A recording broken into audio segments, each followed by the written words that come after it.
Welcome to the Sportsman's Voice podcast, your inside connection to outdoor legislation. From the Beltway to policy happening your way, we're covering it all.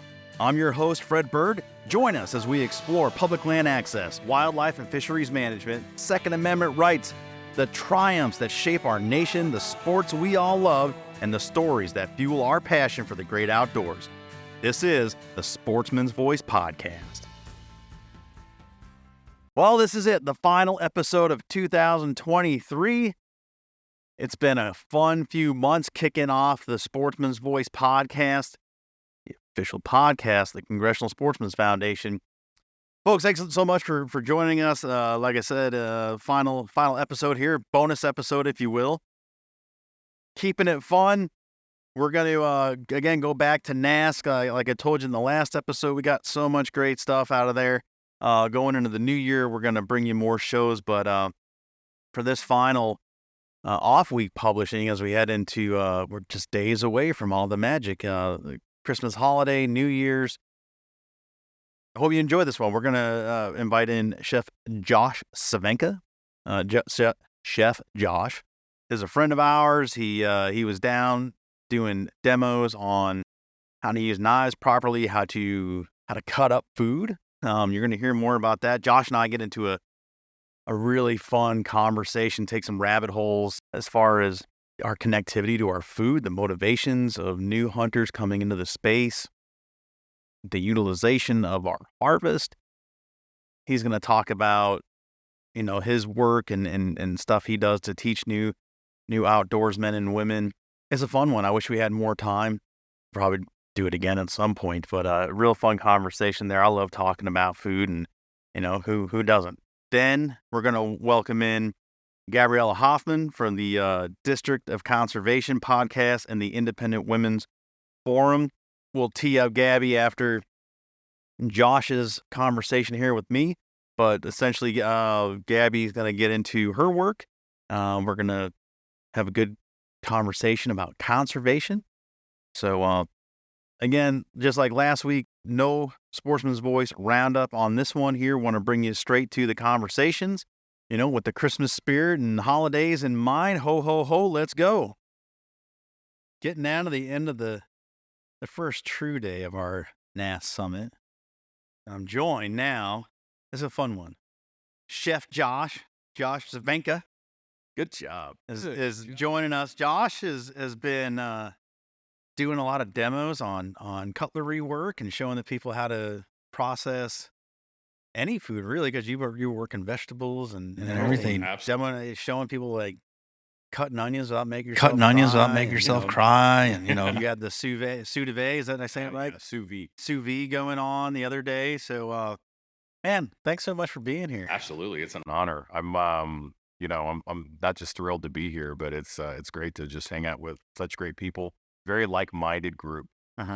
Very dedicated to conservation, dedicated to creating policy that protects that. And yeah, the spirit of the hunter is alive and well in this group. I love it. Yeah, and it's the audience is going to get on me about being redundant, but for our sake, for the first time talking, it's a really unique situation where you have people from different ideals and persuasions, and none of that matters here. Yeah, absolutely. Yeah, because they're able to really, like, as we're recording this, break bread, have a couple of drinks, talk about themselves, talk about their families, how important that is, and then it ties back into what they're passionate about. It totally humanizes them. Absolutely. As it should be. As it should be. And they wouldn't be here having those conversations and thinking outside the box to fix these problems that we have, unless they were passionate. So talk a bit about, obviously you. Yeah. But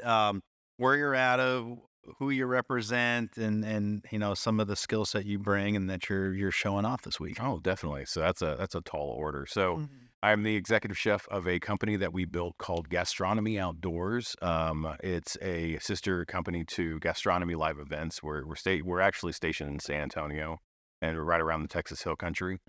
I built this company because what I wanted to be a resource for people who wanted to really learn to cook for themselves. Yeah. Grew up, spent a lot of time on a German farm outside of Shiner, Texas, a little German dairy farm, and we knew where our food came from. It wasn't. It was something that we recognized as sustainability before sustainability was a fad. Right. Sure. It was just living. No, exactly. Yeah, it was called survival. Yeah. And so what ended up happening is after studying and going to school and really getting very deep into what food actually is to our species, it was something that I looked around and realized no one knows how to cook. No one knows. No one's spending that time actually learning what it means to feed themselves. And there's always going to be somebody there to offer comfort and convenience. And we're lazy creatures. We're going to take it. And after a while, when there's benefit to the people offering that, you're naturally going to fall into every bit of marketing. When you need to interrupt, but there was a point there I thought was interesting. When you say people don't know how to cook, are you saying that we have lost the skill set and the, I guess, art and old ways of preparing food to eat it the way it should be, or the way it used to be, or like, are we just, like you said, kind of inherently lazy and, you put that whitetail on the ground, grab the back straps, grab the inner loins, and then burger the rest of it? Right. As it relates to the hunter, that's a great segue into what we also do. But to answer your question, as it relates to the hunter, it's something that I want them to know what it takes in order to kind of transcend the chili and the jerky and the sausage, right? That's very easy for hunters to do. Even easier than that is just to outsource it and send it to a processor. Awful. I'd much rather have them learn what it means to break the animal down in the field safely, being concerned about pathogens, being concerned about anything that could make them sick. Leaving a whitetail and where I'm from in Texas, throwing it in the back of a truck when it's warm out. Just, hunting season sometimes can be pretty warm. And then going back in town and making a couple of errands, and then you go, okay, well, now it's time to start cutting up this deer. Yeah. You're left with a wasted life is how we really do position it. And kind of back to our what we were talking about, it is something that I want to show the importance of the individual being sustainable, the importance of the individual knowing how to take care of themselves. That's really the overall wrap that we put on this, because it is something that maybe it's laziness, like you said. Maybe it's just a lack of knowing. I do know that there are people who benefit off of that. And, I'm not saying I don't go out to eat at restaurants. I am saying, though, that I know what equity it takes, and I try to teach what equity it takes to put into your food system, that the ROI in that translates into you feeding your family and having the pride of being able to do so. And that's huge. That's absolutely huge. And I think that there's something important there. And that's the bedrock of why and how we actually built this company. We just don't have to do it anymore. That it's not out of necessity. It is, I think for some of us, it's a matter of a heritage and wanting to save traditions and keep certain skill sets alive. And obviously, over time, you lose certain things. But our one of our last podcasts that we let out, Jarrell Smith, who we had on as a guest, he's out of Atlanta, Georgia, and we were remarking that we're talking about food and the value system that's placed on that by air finger quote non-endemic, the new hunters that are coming in, and that's the value proposition for them. It's not so much having this Davy Crockett, Daniel Boone experience in the wilderness. It's, I want to feed myself, and I want to do it organically, as much as organically you can. And what we got to was, not very far in our past, World War II era, a little bit before that, there were no ice boxes. There were no refrigerators. You didn't have mass food industrial complex that was mass produced. I mean, because of the war, it was a necessity. They had to. You got to prepare this food. You got to freeze it. You got to get it overseas and feed your troops and fight the war. But then all of a sudden, as many things after a war, you keep the tech that came with it. And now you impart that on the society. And all of a sudden now we're not having backyard gardens or community gardens. People start losing touch with the landscape around them, what goes into that, how to plant it. And now we have genetically modified food, and that sucks for a lot of us that care about this stuff. And the legacy seeds that used to turn over, they're gone, or you're paying an exuberant amount of money. Right. So all of this to say, we're not very far removed from when people used to do this. Oh, absolutely. I mean, 2 generations. Right. That's it. So a lot of what I offer and a lot of what I do teach is kind of in the vein of nutritional anthropology and really food history. Yeah. And so what you're talking about is unbelievably accurate because we have these things that I deem them hot points in our history that when this certain thing happened, be it a war, be it a wave of really, even a wave of feminism, when the first and second wave of feminism came through, that completely changed the overall understanding of whose job is it to cook in the home. Mm. And what that did is it separated that task, and probably in some cases, rightfully so. It should have been a little bit more balanced. Maybe some would argue that. However, Traditionally, though, it was that was how it was. And so what ended up happening is that translated into other people cooking for you.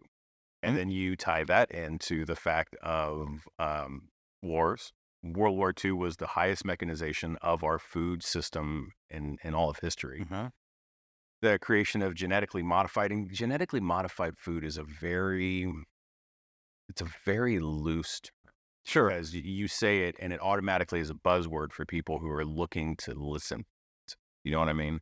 And genetically modified food is you can make a case that it's not great. You know, it's done some horrible things. A lot of the people who are allergic to corn, a lot of the people who are allergic to dairy or even gluten. That's when I say that term. That's where I'm dialed in. Yes, exactly. And that right there is the byproduct of us using our food system in order for profit.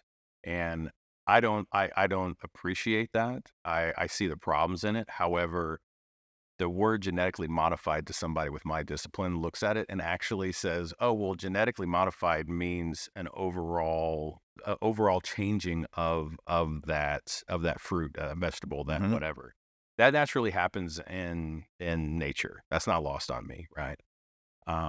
But it also is a thing that without genetically modified food, we would not be able to feed our society, would not be able to feed the human race because it's just not naturally built like that. But I can separate myself and have those conversations of being like, yes, you can have two things in your head at once. Two things can be true. Genetically modified foods can be something that really have hurt our culture, but without it, we wouldn't be where we are today. Like there's a high probability that you personally, because of the fact that there is more food readily available, so much so that we waste almost 50% less. That's a big thing. When I start going down this line of thought and I really like let my wheels spin, like how committed to this idea are you? Yeah. And I don't like thinking in the terms of like a paleo diet or anything like that, but I start to go there and like, okay, so if I'm really committed to this, is that just I'm eating the stuff that's indigenous to where I live? Right. Because now I'm excluding every import, everything that's not natural to my environment in New Hampshire. Right. And that eliminates a whole lot of stuff. It does. And unbelievably does. By getting in touch with the stuff that's there, yes, whole new education. Yes, and it is. And the other thing is that our ecology where we live now, because family farms and the capability and the ability to grow food to serve yourself is such on a micro scale, right?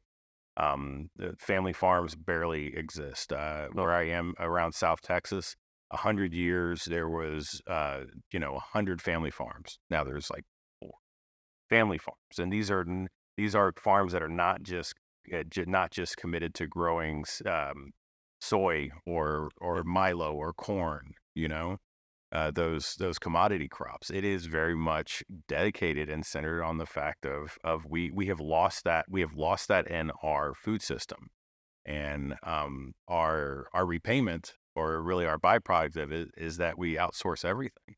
And if you're in New Hampshire 100 years ago, you could have easily pulled off what you're thinking of, eating off of the terroir, right? Eating off of within 100 miles, right? You source your protein, you go out and get it yourself, or you maybe barter with somebody, Right. pay somebody. You grow your own vegetables, you make your own bread, you make your own cheese. You do the hard work, but we, in air quotes, are way too busy for that. So this is I really wish we had more time. I mean, we're gonna have some time here, but maybe we do another show here down the line. Yeah, sure. So getting back down my mental rabbit holes here, I started looking. I own just under 2.5 acres. I don't own a lot, big land there. I don't have a lot of. There's not a lot of space in southeastern New Hampshire, but it's mine. And I started looking at again on this line of commitment. Okay, and I started thinking like, well, how the hell do you make flour? I know I need flour to make bread, but where does the flour come from? And it comes from wheat. Okay, well, how do you process the wheat? What strain? What species of wheat do I need? And then what do I need for space to make one loaf of bread? And what is chaff? And then I've heard the word chaff. Yeah. What is that? That So sounds like something that we talk about that in trapping. So Yeah. the chaff. Yeah. Sounds like something you need ointment for. So yeah. So Google being the cool thing it is. So I start doing math, and I'm like, if I knock all those trees down, I could have enough bread for an entire year worth of wheat, and then enough to sell and barter with. Yeah. And I look at my wife, I'm like, see all these trees here? They're going down. And she's like, well, then what are you going to do with the trunks and all the damn rocks that are in the ground in New Hampshire because we're the granite state? I'm like, yeah, we're going to build more rock walls in the woods. But I mean, that's how far we are incapable of taking care of ourselves. Absolutely. And what you gave was an example of a modern human looking at a very ancient way of staying alive, and to knock down those trees and then to go, what am I going to do with this? Well, I can burn them, or what I could do is I could use them for mushroom spores, because your climate is perfect for growing mushrooms, especially during the spring, especially near the coast. Lots of mushrooms. And you can sit there and you can put mushroom spores, you can put mycelium into logs, and you can just start growing mushrooms. So now what you consider may have been a waste or a very, very short amount of fuel just to fuel a fire. Right. You're feeding your family while you're feeding your family. Cool. And this was something that was just, it was second nature. They knew it. They knew it because every resource was a resource. There was nothing wasted. It's the same thing, kind of tie it back into hunting. What we do is we teach the importance of not only giving honor to the animal. I've been hunting for forever. I mean, for a very long time. And I returned back to hunting, and after I was an adult from hunting when I was young. And it's something of a very spiritual situation for me, like even taking the life of an animal. Sure. And this is in my eyes, and I don't mean to be romantic about it, but in my eyes, it's an ingredient. It's an ingredient to the entire process, is actually giving thanks about the animal. If it's a prayer, or if it's just simply like, walking over, there's a German tradition. Have you ever hunted in Germany? No, I lived there, but never hunted. Well, there's a Jägermeisters. Yeah, exactly. And so, Gray Thornton, amazing, Gray and Renee Thornton, who run the Wild Sheep Foundation. Renee is the chair for Women Hunt. They're out of Bozeman, Montana. Phenomenal people. I have the honor of being their executive chef. He was telling me how like when he's hunted, is that when they actually knock down the animal, they take something nearby that they would have eaten and they put it in their mouth. I've heard this as a last meal. Yes. And I've explained that to other people who are not hunters, and for some reason that seems barbaric. To me, I'm like, it's a way of saying thank you. It's macabre. And it's offering a way of thanks. But if you don't enjoy hunting, none of this makes sense. Right, of course. And it is and kind of tying back to what we were talking about, it's an ingredient. It's something of utilizing every bit of the animal you can. And that's what we teach. We teach, hey, what are you going to do with the organs? What organs can you use? What organs can't you use? Are you going to use the caul fat? Are you going to use the bones? And to listen to a modern day hunter who just simply straps out an animal, like in Texas, we call it strapping out, like backstrap, tenderloins, leave the rest there because, oh no. Or, I mean, that's mostly for pigs because they're, oh yeah. But you don't do that. Somewhat sense. But I have so many people. I don't like that. I hate the idea of that, no matter what the animal is. However, you'll hear a lot of people that are just like, oh well, I'm gonna strap out the animal and then take the rest and send it off to the processor. And well, what are you doing with the caul fat? What are you doing with the liver? What are you doing with all these other organs that are highly usable? Where's the heart going? Uh, I don't know. It was a lung shot. I still have the heart, but I don't know what to do with it. So it goes in the gut pile. Why? Why? I mean, it feels gross. It does feel gross. And two things can be true at the same time. You can have that inner dialogue with yourself and say, I'm taking an animal's life. I'm taking it away from the rest of its kin. It's a violent death. Hopefully it's a quick one if I'm good enough at it. But the other thing is that we are the top of our food chain. No one can deny that. Even the most avid anti-hunter or the avid vegan, I respect both of them. But they're not going to sit there and say, no, we're not the top of our food chain. There's very few places in the world that you're right. not. That's exactly right. Like a jaguar chasing you in the Amazon. For sure. However, two things can be right at the same time, is that you can sit there and say, we are the top of our food chain. So that means we have to be good stewards of what we've been given. And as hunters, as conservationists, as people who understand not only the lifestyle, but what it means, it's super important to cultivate that and work with organizations that help you do so. And tying back to what you were talking about, it is all about celebrating that through the process. What are you going to use? How are you going to use it? Chop down the wood. You don't just need to use it for mushrooms. You can do multiple things with it. And it's fun, and it feels somewhat cheesy that we look at it and we get all excited about it. And our grandparents were like, they're going, So really? that was Darrell's point, right? When we were having this dialogue about this very thing about, he calls it, it's a new term I've seen recently, and he used it, food desert. Yeah. Um, Which doesn't really exist as much anymore. And so that was the food desert. And I didn't mean to interrupt you, but the food desert was a term to describe inner cities. Yeah. Yeah. And that was very much a true thing. Yeah. However, a lot of those, and there are going to be people who will hear the statement and might go, oh, well, that's not 100% true. I'm like, okay, well, look at the data, because now you can get anything delivered, right? Yes, there's not readily available produce. That was what they were doing. But now, organizations like, Uber Eats or whatever have offered the opportunity to supply produce, supply good, healthy ingredients to you. And it's just, now it's up to the consumer on whether or not they're going to do so.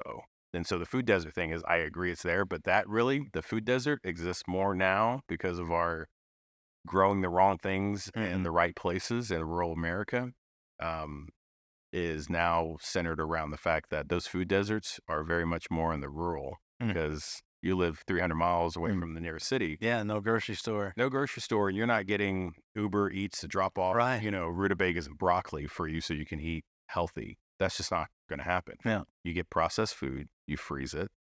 If you don't hunt, you're eating all processed food. Like, that right there is how to really do some damage to your family and yourself. So Darrell was saying that, I think he said he was talking to his grandfather and making a concerted effort to be more healthy, more in tune, and just saying all this stuff, which it's all valid and true in today. And the crux of it was, grandfather looked at him more or less, was like, that's just eating. Yeah. You're not doing anything special. You're not. We were doing this before. It was again, just survival. We weren't taking pictures of ourselves while we were doing it. Yeah. That's pretty much it. And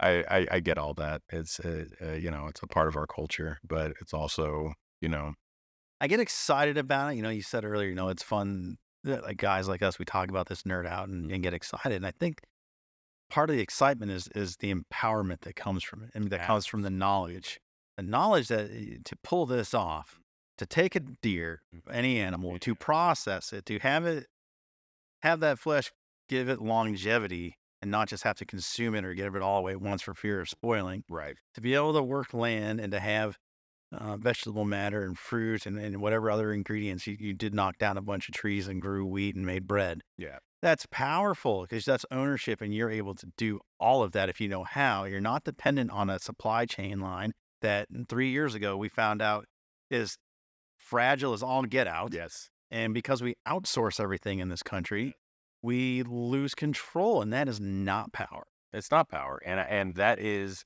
you hit it out of the park, because for men and women like us, we are driven by that idea of being recession proof, of being untouchable during those things. And it doesn't come from ego. What it does is it does come from that inner, I relate it to the same thing why hunting right now, not just to what you were speaking about earlier, to new hunters looking for clean protein. Uh-huh. I look at towards that there is a yearning, especially in men, especially in young men, early 20s, maybe early 30s, who have this yearning. They have something inside of them that's like, it's not just watching the Netflix shows. It's not just, going across blogs or seeing stuff on social media. There is something inside of man's soul that needs to be cultivated and stewarded. And it's lost when you are just constantly given everything. You're not pushed through any hardships. You're not pushed through anything that actually galvanizes you, gives you a sharper edge, and you don't come out of it knowing that you made mistakes, but you also are bright enough that you fix those mistakes. And I know it's kind of a broader spectrum on a very finite little thing, but it relates to something that is hard, like hunting. And we look for that as men. I don't like anything easy. Ask anybody, ask my wife, ask my kids, man. And it's because not so much I need to conquer it, but it is something that it's built inside of us to be this own thing, be our own entity, and keep our family close and keep it protected, It's we're built for it, man. Like physically and mentally, we have been molded and shaped, and whatever your belief system is. Mine is that our maker made us in his image and made us to handle some stuff. We're squishy, we're fragile when you fall off of 20-foot things. Yeah.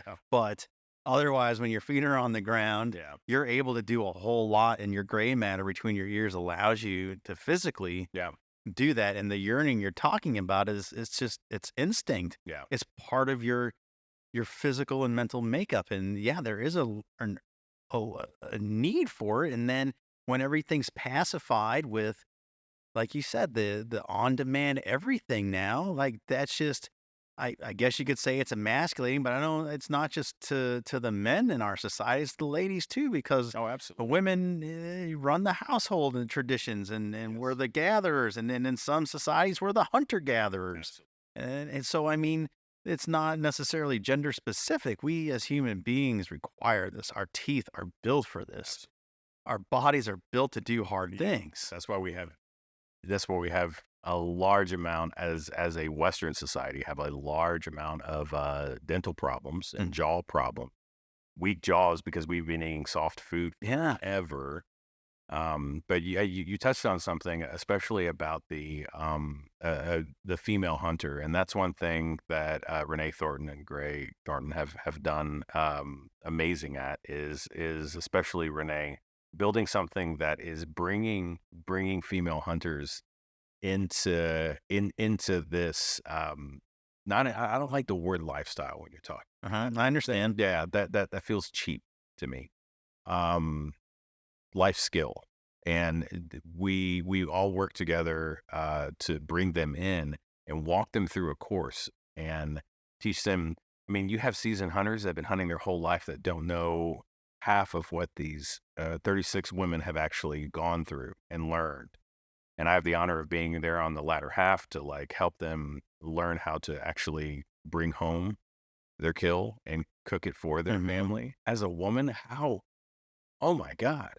I can have empathy for that because I yearn for that too. But it's to have that and then be able to, like, you're going over the gender barrier on top of it. What's cool about that is, the gals that are going through that program and going through your school, a few, maybe 4 years ago or so, there was a study done as far as demographics and who in the family that participates. So it was more of an R3 study when R3 was just becoming the hip word to say, right? It's relevant completely today, but nevertheless, the study bore out that you could have dad, granddad, whatever, hunt, and the kids may or may not come along, and you have this lapsed hunter that you need to reactivate and all this in the R's. Yeah. But when mom did it Yes. and brought the kids along, Yes. you made lifelong participants. Yes. Because mom made it happen. Because what it does is it offers a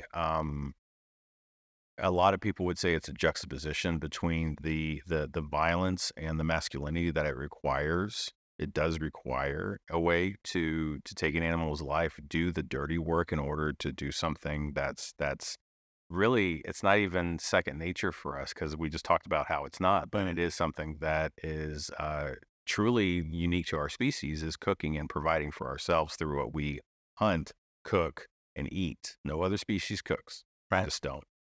But to do that from a female standpoint, and not just to break through barriers of gender, that's not just it, but to have that natural instinct to be empathetic, to be a caretaker. I'll debate anybody who sits there and says that women aren't the better of our species, because they require that, and my wife being the most amazing, compassionate person in the world. Yeah. I look up to that. I yearn to. I wish I had that. I wish I had that, because I'm so cynical. Yeah. You know, Yeah. she's not. And so, but to have that, but then to also be capable of violence, because that's you're doing violence. Of course. Yeah. Yeah. And to do that and be able to do something that's violent in order to do something that's also beautiful, of course people don't. It's for most people, it's a hard thing to reconcile. Oh, it is. It is. And for even hunters, even like I'll hunt with good old boys down in Texas, and they'll sit there and there's like, man, you're too spiritual about this hunting. Right. And I'm like, and you're not. You're not. And you're missing out. As you're describing all this, I'm thinking about my reaction to, anytime I get behind a firearm and I pull the trigger, or randomly my bow. I'm not a very big archer hunter, but anyway, I pretend. And I still think I don't get hesitant in it, as I've done this, for 20 plus years now in my life. And I was a late starter too. But I think there's this momentary pause, and most of it is disbelief. It is. That, like, especially turkey hunting. I'm a turkey junkie. Yeah. And most of the time I can't believe that what I did worked, first of all, even though I do it year after year and I'm very proficient at my craft. I still have this self-doubt. I'm like, holy crap, this worked. And as the safety comes off, I'm like, this is it. This is really happening. And I'm mystified by it every single time. Every time. I can't believe. And I go pick them up and I was like, I did it. Yeah. Like, I wasn't expecting it. That's what I was hinting to earlier, is giving that thanks and being, once the adrenaline subsides, once you're sitting there going, like, you take a couple of deep breaths. I hunted with guys who've been hunting their whole life, older fellas who have a heart of gold, and they still tear up. Yeah. Just a little bit. And it is the exhaustion of that adrenaline. I get that. But that's what we were supposed to do, And out at FTW Ranch out in Barksdale, that's where we conduct a lot of this, all of this really. And we bring hunters in from all over the country and Canada and, beyond. And we walk them through. Tim Fallon has done an amazing job building something that we're able to walk them through some really, really great stuff. And I don't know. It's just it's a remarkable thing to be a part of, and then to be on the fun side. Yeah. Of How lucky, how fortunate. Yeah, and just, hey, bring this home. They're like, don't make chili with it. And you're changing lives. I mean, I hate to be hyperbolic about it, but I mean, it's the truth. I really are. I'm honored to do that, because if you can turn a hindquarter into, instead of just having it turn into ground, you're making a quality, a Thai green curry. Yeah. Or you're doing Moroccan food with a backstrap instead of just wrapping bacon around it. A lot of decisions, a lot of relationships over the eons are forged over food. And if you can create a quality culinary experience and not just hamburger helper, Holy smokes, you're doing something. Yeah, and I'll leave you with this because it was something that I said tonight, and I saw a bunch of lawmakers look at me and they went, "Okay, I see what you're saying." And if I can sway a room of lawmakers Yes. just to think about this, I think I've done my job. But what it is what we always say is that the things that are broken with our society and our culture can be fixed by actually listening to each other. Mm-hmm. And if we're going to do that, what better way of doing that than breaking bread? Exactly. Because if we're going to break bread together, if you and I are properly eating, that means that we have our mouths shut and we're actually chewing. Fantastic. And what are we doing when our mouths are shut? Listening. We're listening. It's outstanding. And we drink wine, we break bread, we laugh, we argue. There's nothing wrong with having an argument about something, just as long as you're not a jerk about it. And then I mean, that's the whole point. Chef Josh, Yes. we need more time. Absolutely, man. It was an honor. Thank you. Thoroughly enjoyed this conversation. Thank you so much for making the time and for your skills on demo here and entertaining our guests. So thanks so much for what you do. Thank you. Appreciate it. Thanks so much to Chef Josh there. I hope you enjoyed that. I certainly enjoyed re-listening to it because it just brings about so many fun ideas, and it's a bit of a departure from our standard offering here on the airwaves. So always fun to take a break and then talk about some other things that are just as equally important to our community as a lot of the lawmaking and policy making goes. Next, Gabby Hoffman. Teeing her up, got to spend a little time with her down at NASC. She's got her own podcast, the District of Conservation. I joke with her about being a social media star, but she really has done a good job putting herself out there, speaking on behalf of the sportsmen and women in our community, discussing conservation impacts and issues, and we're gonna obviously get into some funding talk here and understanding when you're talking to people outside of our community how the funding mechanism works through PR dollars and Dingle Johnson and things of that nature. So not totally new ideas, but it's great to have her on here and hear her perspective. And then share it with some friends and family that you're hanging out in the holidays and they don't understand you and don't understand how this all works. We'll tee them up right here. We got about half hour plus of good conversation here with Ms. Hoffman. So let's get into it. All right, we're rolling. And we continue to go here at the 20th NASC Summit, Congressional Sportsmen's Foundation. I'm joined by social media star, Gabby Hoffman. Don't call me a star.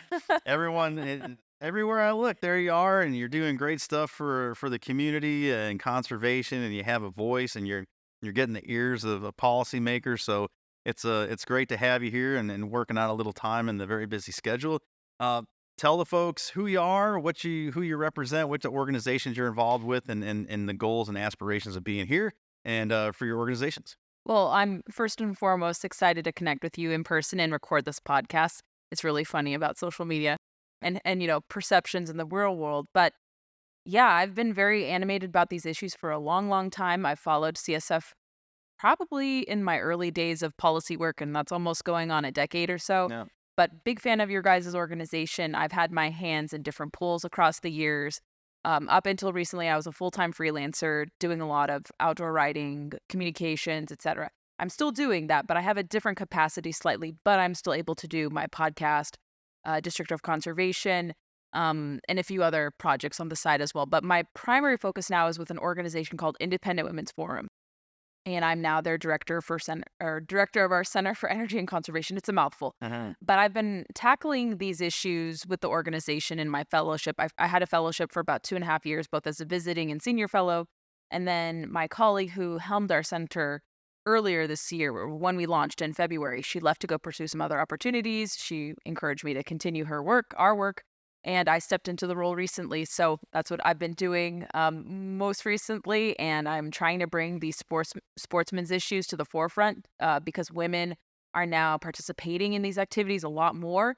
They're facilitating opportunities to go outdoors. They're taking their kids outdoors. They're taking the whole family, husbands, kids, all that, and even single women too. So women are now making important decisions across these set of issues: hunting, fishing, shooting sports, and hopefully trapping too. Yeah. Because I know we don't want to forget the trappers, because they have made a great point. If they go first, everyone else follows. 100%. Incrementalism, we have to be very concerned about that. So I've always been a big champion of women in the outdoors. I myself am one. I started fishing, then I got into shooting sports, and most recently hunting. I've been hunting now officially, I would say, for about 6 years. And as we're recording this, I'm hopefully going to get a deer, hoping to get some more deer this weekend back in Virginia. But Awesome. trying to go outdoors as much as I can. I've traveled a lot over the country. I'm really fortunate to be able to meet with different people, hear their stories, tell their stories through other avenues I work with, in addition to Independent Women's Forum.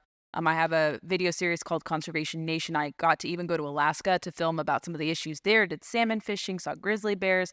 I've gone to, nearby places, faraway places here in the United States. So I've been very fortunate to kind of have eyes and ears to kind of hidden conservation issues as well related to sportsmen's concerns, and just kind of catalog it as best as I can. And I've had my podcast now, I think, for 5.5 years, give or take. So I do a lot. I write, podcast, opinion make, policy work, so much that I do. And it's fun to not just have to be narrowed down to one kind of title. So I love having multiple titles, but I really am excited for this expanded role that I have with IWF. Right now, what are you working on? What are some of the big issues you're trying to bring to the people you're working with?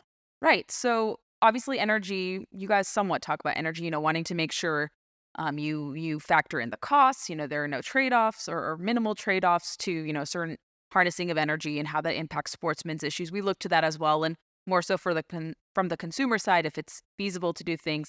But on the sportsman's side, I've been chiming in on a few things in terms of letters and writing some articles and blogs. So most recently, I would say of consequence, I wrote or was behind several letters. One of them being a letter in support of the bill to restore funding to hunters education, shooting sports courses in K through 12 after the so-called Bipartisan Safer Communities Act funded it. We found that out. I think a lot of us were very skeptical of that bill. Personally speaking, I was. And I knew, when you bill something as, bipartisan, and it does contain a lot of gun control provisions, you have to unfortunately worry about unintended consequences. So for me, I anticipated something bad would come out of that, before my work more formally with IWF. So when I saw that it was shortly implemented, they interpreted it, to mean a dangerous weapon would be, conventional rifles or archery or something of that nature. I think a lot of us were like, oh, this will have ramifications down the chain. And we saw that it impacted, hunters education, archery, shooting sports, and that was going into the school year. I don't have kids, but I have a lot of friends who have kids, and I have nieces and nephews. But even as someone who doesn't have kids, I saw that would be very deleterious, because a lot of kids in urban settings, where this program is, that's the exposure they get to hunting and shooting sports. Sure. So I worked with our education folks in my organization to draft a letter in support of Mark Green's bill, and through a vertical that we have where we are able to weigh in on legislation called Independent Women's Voice. So we separate our work, the education side, the forum side, and then the kind of more legislative arm, our voice side. So to make it, kosher and everything. So through that vertical of our organization, we were able to send a letter around the time it was starting to circulate. And then just to see the bipartisan support, overwhelming bipartisan support for that, I was very happy that I was able to kind of make the connection through our organization and get that out there. And people, we were told, appreciated our weighing in on that, even if it's an issue our organization hasn't traditionally talked about. But I spoke to one of my colleagues on their podcast with some other, mothers on the program. The host is a mother, and she brought on another lady from Wyoming who's phenomenal, and says that they depend on these hunters education, shooting sports courses, especially in these rural areas too. And so that was one thing right before I took on the directorship that we worked on that I was really proud of. And more recently, I signed on to, we helped amplify, write a letter in support of the suppressor bill, where until we can, repeal the $200 stamp, I think most Second Amendment proponents, kind of look to that as a long-term goal. But in the interim, if you can't remove that stamp from the NFA, at least have those monies go towards Pittman Robertson, 85% to them, and then I think it's 15% to ATF. And so that seems like a reasonable bill to do that. And then, obviously them streamlining the suppressor application process as well in the mix of that. So to streamline it further, because we've seen obviously that it's too long of wait time. So I think that's also going to be included in the legislation. And then more recently on the state side, we weighed in on the Ohio Right to Hunt and Fish resolution. So we'll have our fingers out there with our voice vertical there. So I'm just keeping my eyes and ears open, to weigh in more formally on this type of stuff. And on my podcast, separate from IWF, I am discussing these issues, general policy areas. I'm not, advocating, one way or another. I'll say like there are implications to this, is why I personally wouldn't support this if it's something my organization doesn't follow or have me weigh in on, excuse me. So just kind of like keeping up with things and doing that with relation to my new position, but we'll probably weigh in on some more stuff in the coming years. And I do a lot on the federal side too, weighing in on certain rules that I think could have some implications to sportsmen, on public lands or public waters. A lot of the topics that have been touched upon here, the right whale situation, making sure that recreational fishermen are not, and women are not excluded from access under the guise of, protecting a whale. Nobody wants to see the right whale decimated. So I've drawn attention to that a little bit with my work. Making sure, multiple use, that does still consider recreation. When you're talking about conservation proposals or remedies, having that there. So keeping in line and then kind of, following certain rules that may not be broadcasted out there so much as well. So to make sure that rulemaking is in accordance and friendly with hunters and anglers and other sportsmen and women. The lead tackle stuff is really concerning to me. It's always been a perennial issue. I remember growing up in California that those prohibitions were adopted very early on compared to the rest of the country. So seeing what California does and how that could be exported to other states, very concerning. And we have seen some prohibitions through rulemaking from the Fish and Wildlife Service in 8 national wildlife refuges, including 2 in the more immediate area in Maryland and Virginia. So drawing awareness to that as well, and what are the implications. So I've written about it for our website and also on for townhall.com, where I still freelance, and also for my podcast. So those are kind of things I've focused on, and it's always going to change each month. I think I'm going to write something later this month on the 50th anniversary of the ESA, where the law should work as intended, but what is stopping it from, working fully or really weighing in conservation stakeholder stuff. And I think kind of my MO for this role and kind of my thinking overall is we have laws in the books. Some of them can be abused. Some of them don't work as intended. And we have to, for certain laws and rules and regulation, it has to be welcoming of stakeholder input. And I'm very concerned overall, without getting political. I don't want to get political on the show. But I think we see a shrugging of genuine stakeholder input. I know Mike Leonard talked about that they were not consulted by NOAA Fisheries. I've heard this from hunters and anglers from SCI and other organizations. They were not consulted about certain rules by Department of Interior. So I worry that while we do have folks interacting and trying to petition and make sure that our perspectives are heard, we don't have people so much on the inside who may necessarily agree with our policies. So that concerns me. And these shouldn't be partisan issues. These should be accepted by everyone. But it seems like some of the people within some of these departments and agencies don't want to listen to the perspective, or they're really influenced by preservationists. So that has me worried. So it's good that, sporting groups, fishing, hunting groups are trying to make sure that their voices are heard, that they have a seat at the table, even in a very challenging terrain and landscape from Washington, D.C. We definitely need more voices, and yours is a powerful one, and we're certainly glad it's out there. And, with our organization, we have the ear of so many, and we have that access, which is great on a number of the things you just listed off there. And but it amplifies it, right? So when you're representing a group of folks and you have those numbers behind you and those voices, and it just adds to it. And I was remarking earlier on an earlier part of one of the shows, I highlighted one of the nonprofits and saying like they have 200,000 members roughly. And when their director of government affairs goes down to the Hill, he speaks, and that's the power of that organization. It's not the fact that, they're working with a specific animal and habitat. That's all part of their mission, but legislatively, they represent 200,000 people, which is powerful, right? So they got to listen. It's even more powerful when those 200,000 people accompany that one person as an organization, open their mouths and contribute. So it's vitally important that we have all these different organizations working in tandem, not working against each other. If no one's going to stand up, at least someone's standing up for them to represent them. But really, we have and it's been documented, we have a terrible problem of advocating for ourselves as a sporting community. We always have. I don't know if it's just a fact that we're humble people by nature, if it's the fact that we don't have time because we're working class, most of us out there, and trying to raise families or trying to be professionals and, advance ourselves. And, most of the stuff is hobbyist, and not a lot of people have it as a full-time way of life. They're not, you and me, we paid a lot of dues to get where we're at, right? So we don't have to get into the muck and mire of that. But, anything worth doing is worth working hard, and we've been there, but not everyone can do it. So you look at it and say, what's the cost benefit here? Do I really put an effort behind this as an individual? Do I take time away from my family, time away from my work? For you and me, it's easy to say, yeah, well, of course, because it's what we do every day and we live it. But there's decisions there. And then it's, how often are they doing it? How often do they get to go fishing? How often do they get to go hunting? Is this really worth the effort? Again, we can sit here and between you and me and be like, yeah, hell yeah, it's definitely worth it. But these are real questions with real people that have so much else going on, just like the people we work with.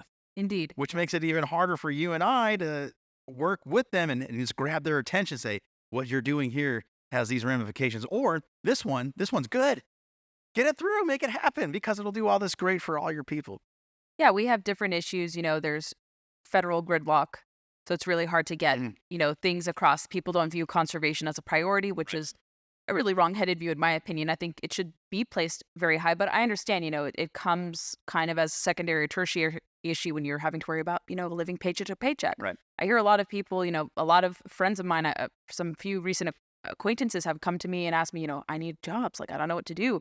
So I know top of mind, this may not be a top issue for people, let's say, out of our sphere, but we can make it a very, kind of relatable issue. And I think you have, through the podcast, I've tried to do my little part. All the people we've met and who come to these functions like NASC, we're doing our little part to not only translate, through our work and also as we live this lifestyle, why this is so important, why this is worth preserving and keeping and maintaining, but even getting new people into the fold. And I've been really fortunate to meet so many different kinds of people, a lot of women, people, young kids and seasoned, sportsmen and women who have far more knowledge than me. And just getting their worldview and their perspective on things, people who grew up more urban or rural or suburban or not even from the United States and learn to love the conservation practices here. My family fled the former Soviet Union. My dad was an outdoorsman from a really early age. He loved to fish. That's how I learned how to do it. And so, when I hear, my father talk about how unique America's conservation model is, and I've told him, what the laws were, because he wasn't sure what laws were because there are so many laws in the United States. But when I was telling him, as I got more involved and learned the ropes of, what are the funding mechanisms, what laws ensure, conservation is made possible.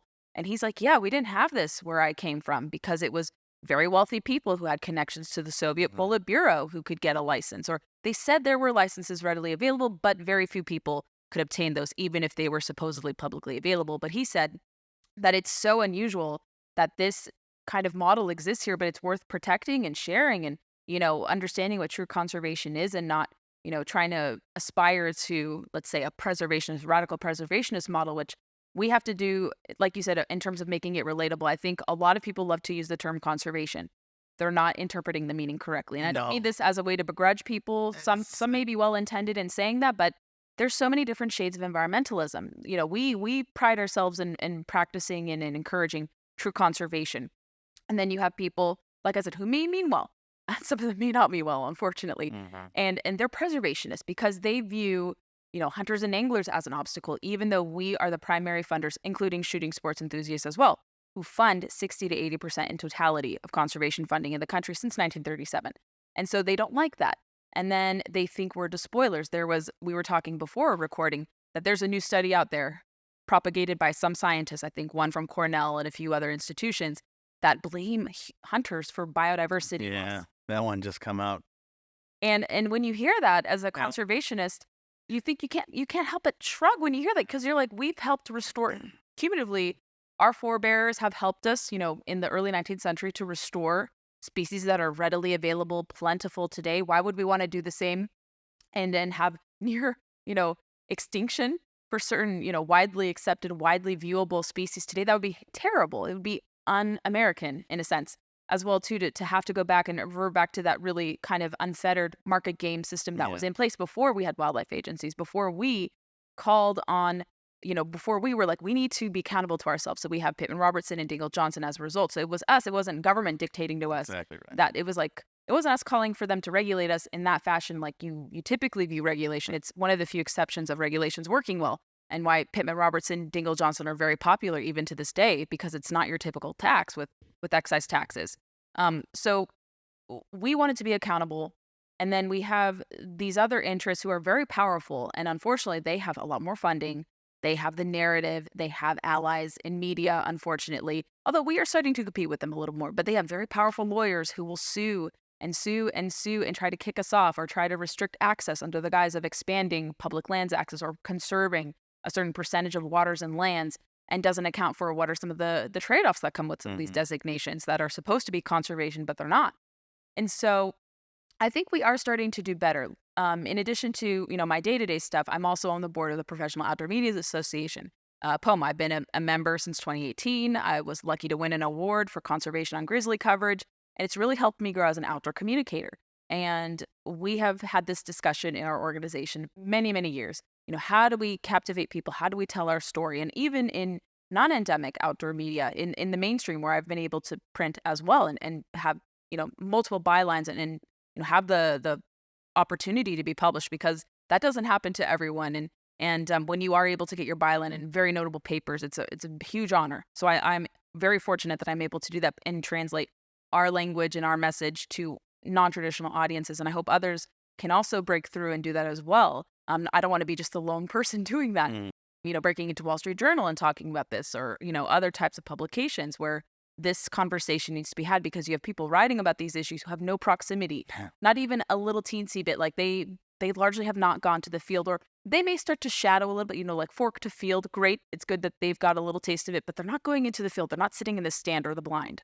They're not going on a fishing boat and understanding why people wake up so early to pursue deer, to go fish for red drum, to do whatever, to our heart's desire, or to travel across the country out west to target elk, or to go on a trout hike, here in the Shenandoah area in Virginia, where I live. Were you in on the directors panel this morning?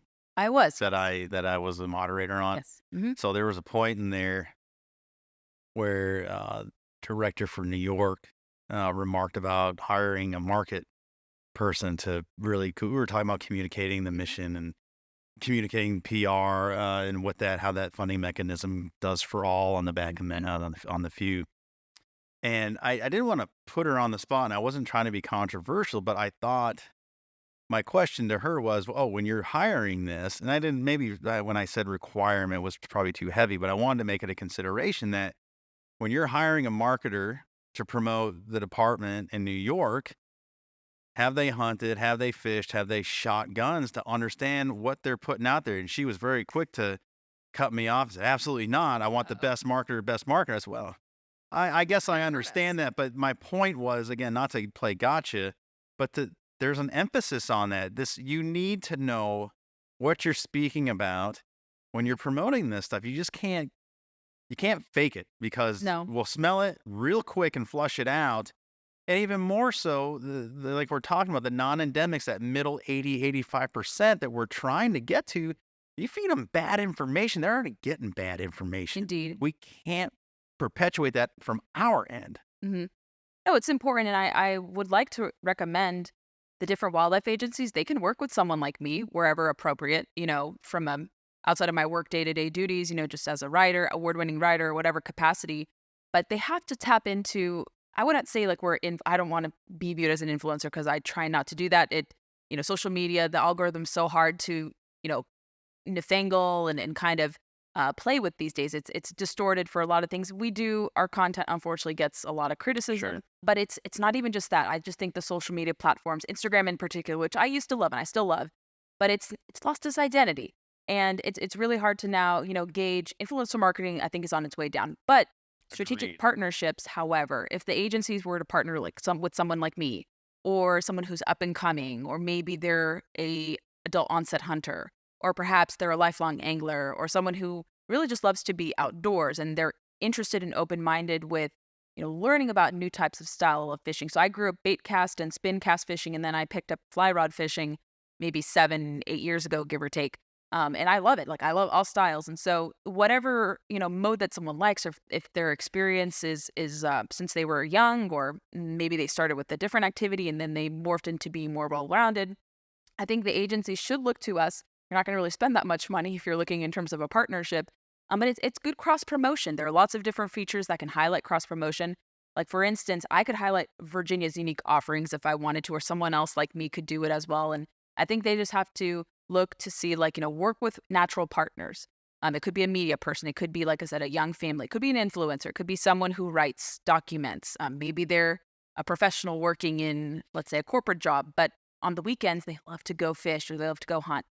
Someone with a big presence, but it doesn't have to be all macro influencers. You can have micro influencers and people who are, offering a unique bent. But you're right. It is important to have someone who at least understands, or maybe is open-minded, or maybe is a condition for employment.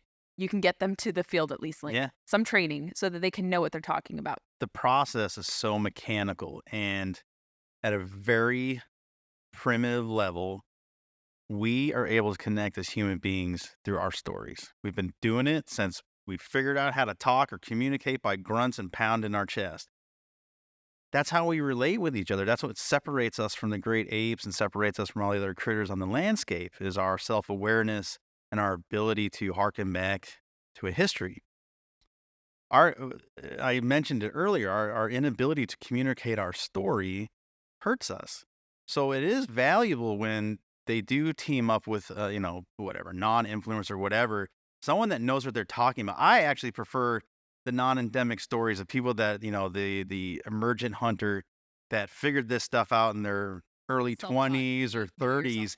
There's value and there's power in that testimony. And like, oh, well, if they can do it, maybe I can. Because, a lot of people are prideful, or they feel embarrassed or ashamed. They just kind of sit back and they're like, well, I'm too old for this, or I'm too far gone. It's like, not at all. And you can motivate so many people with just a story. We have to be better. That's why I do a lot of this.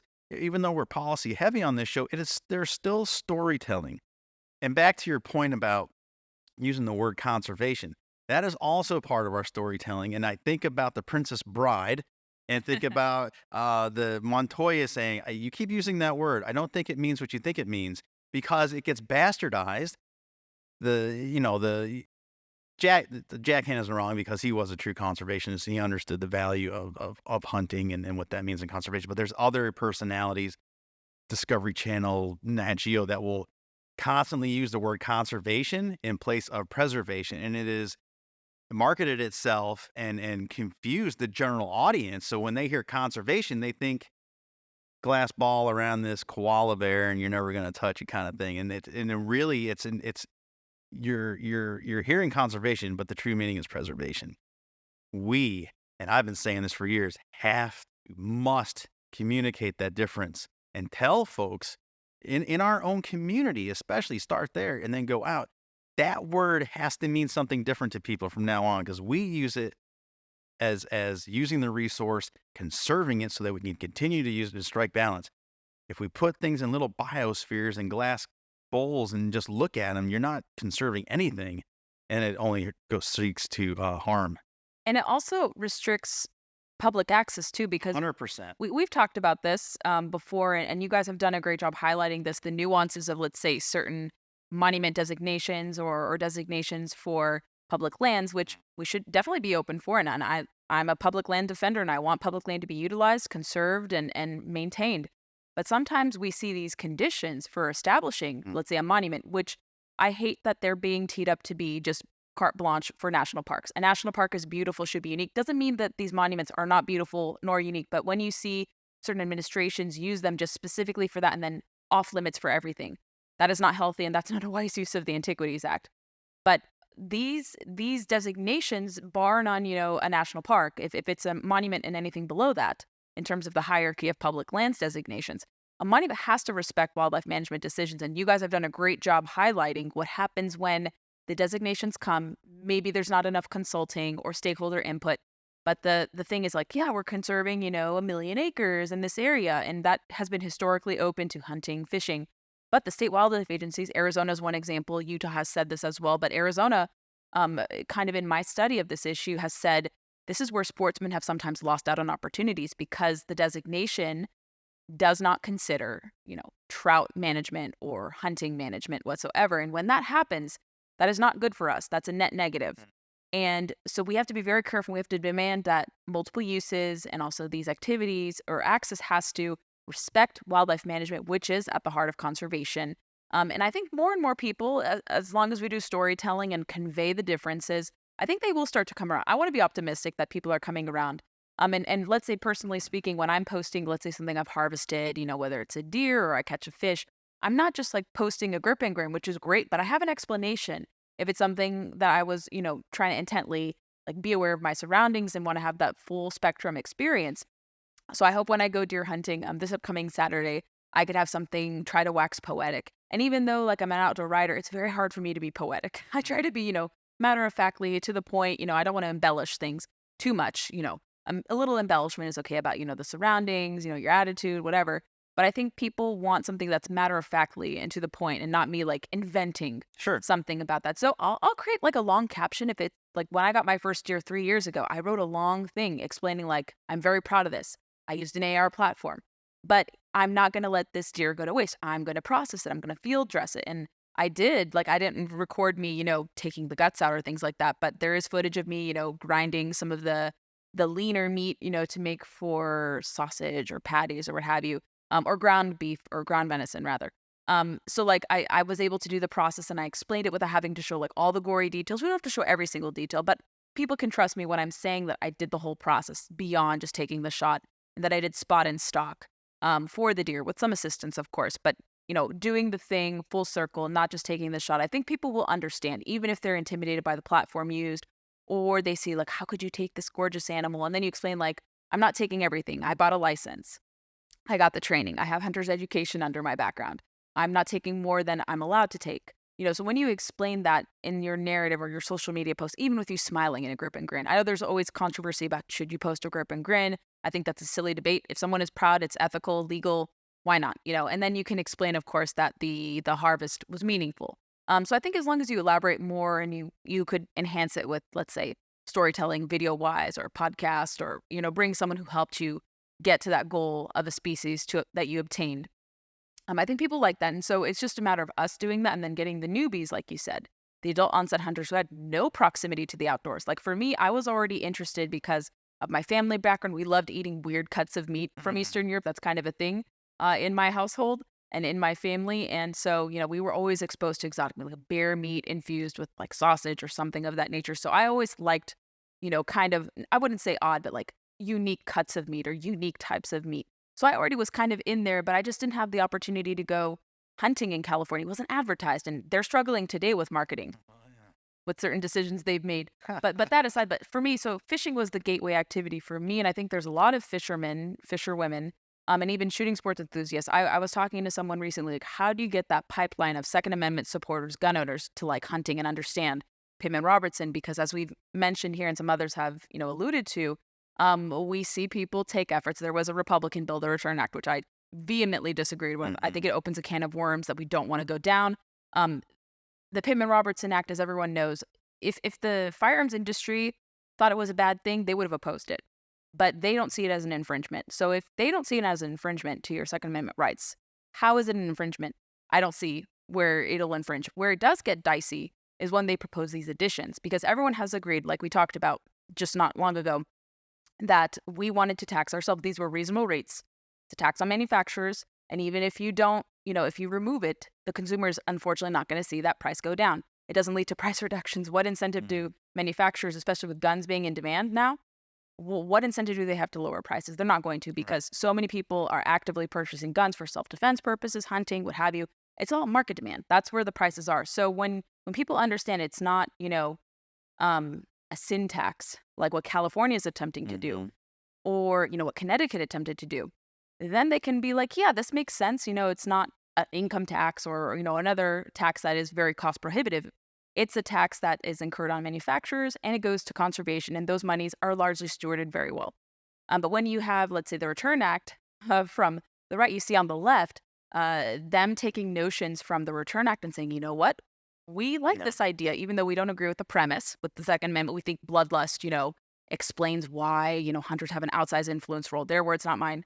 There was a New York Times post about this. So they said, we like this, but in the reverse, because it can give us a perspective or give us a platform to advocate for us in divorcing the firearms industry, divorcing hunting from these management decisions or from And every time we ask someone to get a kayak stand or something, what happens?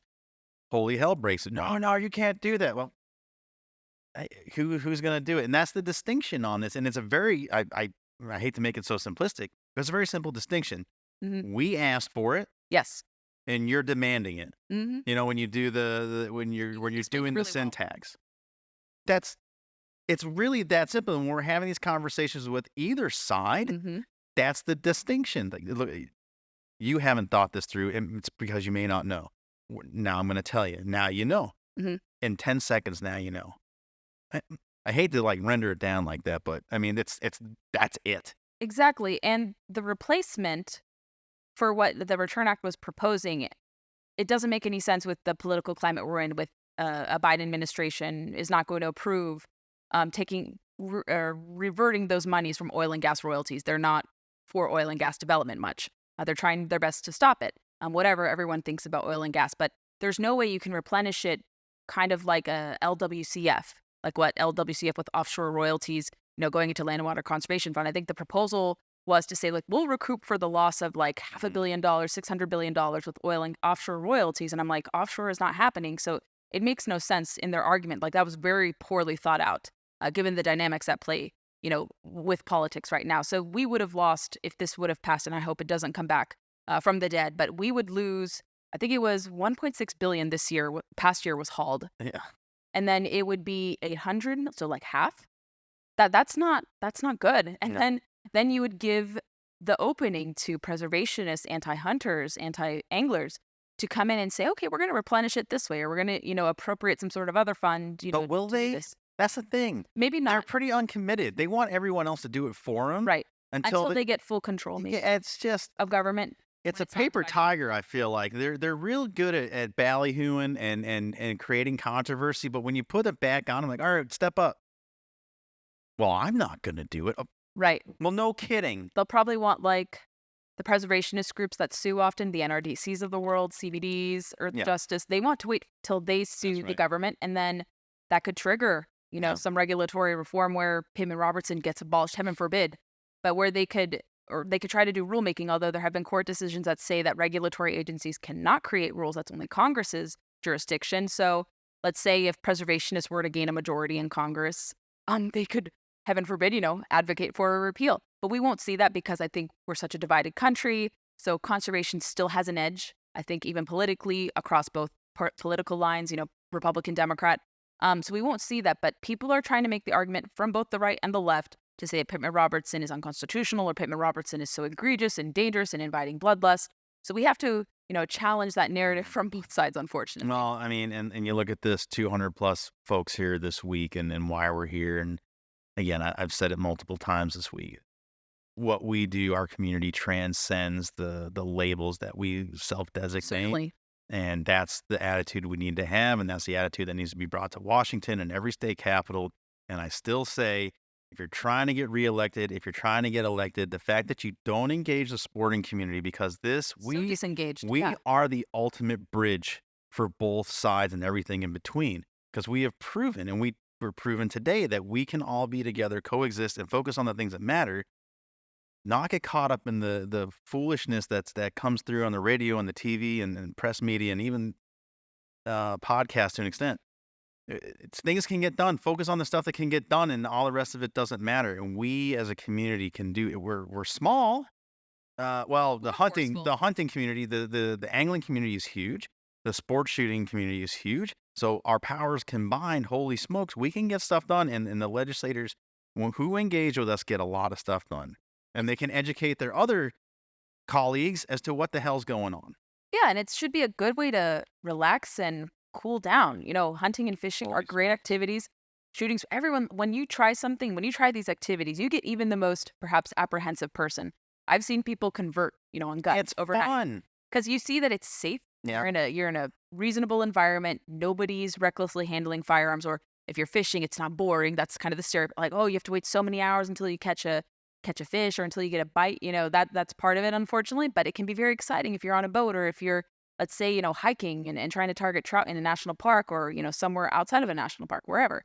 I think that's how you can. I always say the outdoors brings people together. Yeah. Doesn't matter where you come from, how you vote, what you look like, whatever. It is the most welcoming place. Naturally, we don't need to have. Don't even ask the question. No. Just show up. Yeah, just show up and people will welcome you. Yeah. I think what people don't typically like is if you're like, being hostile and mean, that's not welcome. It's an old Yeah. meme of Yeah. the FUD hunter Yeah. that They're dying out. yeah, So it you don't have to worry about doesn't that as exist much anymore. thankfully. Yes. Yeah. No, but it is a welcoming place. And I would love to see more people from urban, maybe non-traditional or not, perceived to be consumptive in our activities to come and hunt and experience. They'll learn, kind of self-reliance and the independence that comes with it and the freedom to be able to pursue things. And then obviously in the confines of, slot limits and creel limits and harvest and the licensing system and where all that goes to. And I think when you show people that, or even you show like a subsidiary effect of that, like a bear den study, I may be able to, I may get to do that sometime in the future. I've been told finally I may get my opportunity, but like even something like that. And you explain, how can you harvest cute, cuddly bears? And even with this bear den study, and you learn Pittman Robertson funds these bear den studies or like elk rehabilitation efforts or, other types of interesting, likable stuff. Because I remember when I think it was New Mexico's game department earlier this year, they put out an ad, apply to be a bear cub hugger or something of that nature. And they got a lot of people who don't like hunting very excited about that. And then maybe it opened the door to, I hope, a handful of people learning about PR and Dingle Johnson if they got to dig even deeper about the fishing side. But like stuff like that, I think can even transcend sometimes the more difficult stuff. And then we hook them in through that, through those means. But when they learn, like, wow, because of people purchasing firearms and licenses. As long as the agencies are communicating that. Yes. And that's, again, harkening back to our panelists this morning was something we hammered home. I thought we did, is that story needs to be told. That story should be in every hunting digest that they hand out at Hunter Education. You open the cover, boom, there it is. This is how it works. This is how your participation works and does all this so you can go out there and do it. I know a lot of them do, but not everyone. That get on the same page and put that in the print. Right. And even one up that, a point I want to make, as we move along through the podcast, I think also state tourism agencies, if there's an opportunity, we were talking about this in Virginia, how we could utilize it a little more through our outdoor recreation, I think, outfits that we have there, that we're not marketing Virginia's or maybe some other insert state, outdoor offerings are not being marketed as well, because we've seen Florida does a great job of marketing. You see out west, they market, go elk hunting, go fishing for trout in one of these rivers. Certain states need to do better. And I think them partnering with the tourism bureau of each state could also maybe kind of shed some misconceptions about these activities, show that they're great. And then, you can have like a call to action or like some other factor like, support these activities support conservation and therefore they support Virginia's economy or insert state's economy. Yep. And then you could also put like a cool factoid to be like, these states received, this amount of money, millions, billions of dollars, through PR or something, kind of like to get people and hook them in that respect. But I think partnering with the tourism bureaus could be another creative way. Yeah, of course. For us to break especially for states like the states I live in and that surround me that rely on so much ecotourism. Right. Whether it's from the sporting community or otherwise, but you still have a story to tell. And those people that come up to watch moose lick the salt off the side of the road, they're there because of our little community. Gabby, we got to wrap here because we got to get to the evening. Imagine all the 40 minutes has flown by. And you're having fun, it does. Yeah, I appreciate your energy and what you bring to the program here. We'll surely do it again in a longer I would form. love to do it again. And yes. Thanks for coming in and I hope you enjoy the rest of NASC. I hope you're getting everything you want out of it and more. Right. And I'll see you downstairs. See you downstairs. Thank you, Fred. All right, you bet. Thanks. Thanks so much to Gabby for her time, for that conversation. And again, to Chef Josh for his time. I hope you guys enjoyed that one. Like I said in the beginning, trying to keep things light and enjoyable. This is a fun one to have on while you're cooking those holiday meals or cookies or whatever you're doing. Play it back for, like I said, in the middle there, friends and family that may not understand what it is that we do as hunters, as fishermen, as recreational shooters, sportsmen, and give them some sound bites from this. Why is it important? What the the impact we have as a community for everybody. That's really the show, and I hope you enjoyed it. Last one. That's it for 2023. We launched this in September. It's been really well received. The success of this project is made possible by you guys, the listeners. So thanks for those who have tuned in, who have downloaded, who have shared. We encourage you to continue to do the same thing. You're with like-minded folks or folks that need an education and want to know about some of this stuff. Share the link with them over the holidays. Send it to them, and open their minds, or at least give them some information. And a little downtime over the holidays is a nice time to have those conversations, and it's a departure from the standard stuff that brings our families closer together over some of these meals. I'm kidding, of course, but it's a nice reprieve from your standard political ballyhoo at the family dinner table there. So again, thanks so much for the support over the last 3 months. We will kick it into high gear as always going into the new year in 2024. Our legislative sessions open in earnest. We will be redlining, man, out straight. All the states will start to come in. There's so much stuff going on throughout the country at the federal level. I will tell you, before we close this out in 2023, I'll give you something to ponder. It's no secret that the Hill was pretty jammed up this year, especially after the summer recess there. Some historical stuff happened, which caused a log jam. Things didn't get done that, certainly we would have liked to have seen cross the finish line. The American people would have liked to seen get over. CRs passed and kind of move some things down the line here, as it were, kicking some cans. But of the 23 pieces of legislation that were passed and heading to the president's desk, CSF led the way on 10% of those. So roughly a little more than that, but we had 2 bills get over the finish line and signed. One signed into law, and as we sit here at this recording, one is on the president's desk.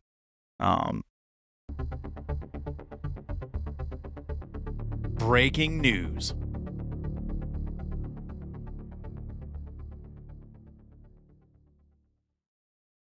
All right, folks, we do have breaking news as it concerns the Duck Stamp Modernization Act. President Biden has signed that into law. So right before the new year, chalk it up for another CSF win, and a win for Sportsmen as well. I'm going to read directly from the press release sent out by our CSF comms team.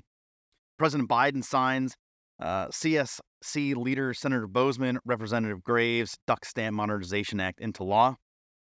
On December 19th, President Biden signed Senate Bill 788, the Duck Stamp Modernization Act, into law, delivering a significant victory for CSF and waterfowl hunters across the nation. CSF extends our appreciation to Congressional Sportsmen's Caucus leaders, co-chairs, Senators Boozman and Senator Manchin, CSC Vice Chair Senator Roger Marshall and Angus King, as well as CSC Vice Chair Rep Garrett Graves and CSC member Representative Mike Thompson for spearheading this legislation. The quick enactment of the Duck Stamp Modernization Act is a result of CSF's ability to advocate for sportsmen and women across the nation. 2 weeks ago, the House of Representatives cleared Senate Bill 788 403-20 after the Senate passed the bill unanimously in July, a sign of widespread support for efforts to modernize and improve the experiences of hunters across the nation. Now that the Duck Stamp Modernization Act is law, CSF is already at work to ensure that this legislation will be implemented in a timely manner, particularly in advance of the 24-25 waterfowl hunting seasons, to allow hunters to take advantage of this victory. Quote, at a time when there have been few bills signed into law, CSF is glad to see the leadership of the Congressional Sportsmen's Caucus work collaboratively to secure an the enactment of this important bill for sportsmen and women across the country, said CSF President and CEO Jeff Crane. The strong votes in Congress and the enactment of this legislation only further demonstrates that our sporting traditions remain an area of bipartisan agreement, and CSF is proud to work alongside the CSC to promote the unmatched bipartisan support of our sporting tradition, end quote. The Duck Stamp Modernization Act will simplify the federal duck stamp process by allowing hunters to have an electronic duck stamp on their smartphone for the entirety of the hunting season. Prior to the enactment of the Duck Stamp Modernization Act, when a hunter purchased an electronic federal duck stamp, e-stamp, the e-stamp was only valid for a period of 45 days to allow for the actual stamp to be mailed. Once the actual stamp was received, hunters were required to have a signed actual stamp on their possession while hunting. However, this legislation will remove the 45-day validation period and make the electronic stamp valid for the entirety of the hunting season. To ensure continuity and integrity of the federal duck stamp art contest, a long-standing tradition of waterfowlers, S788 will ensure that purchasers of the e-stamp still receive an actual stamp in the mail. Specifically, the legislation will provide that actual stamps will be mailed to purchasers from March 10th to June 30th. CSF will now shift to working with the U.S. Fish and Wildlife Service to ensure this legislation is implemented in a timely manner. So, there you have it. Another win right before the end of 2023. Job well done all around. Again, thanks to everybody involved, from our CSC to our staff leadership on up to the president's office for signing that into law and simplifying a very needed opportunity for waterfowlers. That was your breaking news. Continuing on. The Protecting Hunting Heritage and Education Act, that was signed into law. And then very recently here, the Duck Stamp Modernization Act passed and is headed to the president's desk, or is on the president's desk. Expect that to be signed. Two big wins in a year where not a whole lot got done. And those are Sportsmen's issues, and CSF very much so. Tip of the spear, led the way, was in those offices, walking the halls, working with our partners and being a voice for sportsmen and women on the Hill. You saw our director of federal policy, Taylor Smits, back in the fall, announcing the win there with the Protecting Hunting Heritage and Education Act. Again, when you're over the holidays and people are asking, what's CSF and, what all do they do? Here you go, right here. 10% of the legislation, federal bills that got over the finish line, that was us, and got that done. So we look forward to celebrating more wins in the next year. But until we get to that point, happy holidays, Merry Christmas, happy and safe, healthy New Year. That's it. That's a wrap. That's a wrap on this show. That's a wrap on the year. We'll see you all on the other side. Thanks so much for being a part of our organization, of supporting CSF. Thanks for having us along during your day with this program. Be well, be kind, and see you next year. Bye-bye. Thanks for joining us on this edition of the Sportsman's Voice podcast. Ladies and gentlemen, your support is crucial, and you can help us out right now by leaving a review, filling in those 5 stars where available, sharing this episode with friends and family, and engaging with us socially. CSF can be found on Facebook, Instagram, and X, formerly known as Twitter. Together, we can protect the outdoor sports we love and continue to keep you informed wherever you are. That's it for this week. Until next time, we'll see you later.